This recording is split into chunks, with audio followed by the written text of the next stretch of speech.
Sırf evlilik birliklerinde yaşanan sorunlar nedeniyle öldürüldüğü bilinmektedir. Aile birliği aradaki bir akit sebebiyle değil, kadın ve erkeğin eş olması, yoldaş olması nedeniyle kutsaldır.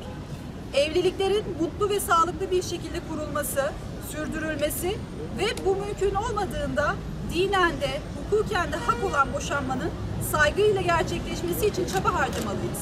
Ve açılacak kamu davalarının takipçisi olacağımızı bilmenizi isteriz.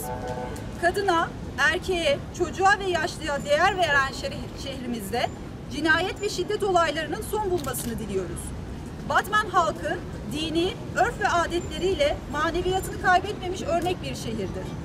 Büyüyen ve gelişen yaşadığımız toplumun güvenliğinin yaşanılabilir bir belde olmasının sorumluluğu her bir ferdin üzerinedir.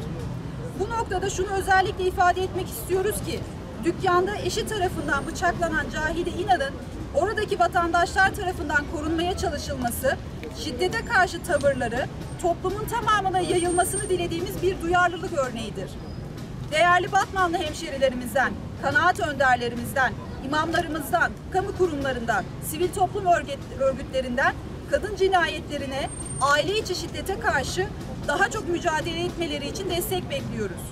Vefat eden Cahide İnan ve Kübra Oğur'a Allah'tan rahmet, Batman halkına ve acılı ailelerine Düşünce Evi'nden Kadın Platformu adına sabırlar diliyoruz.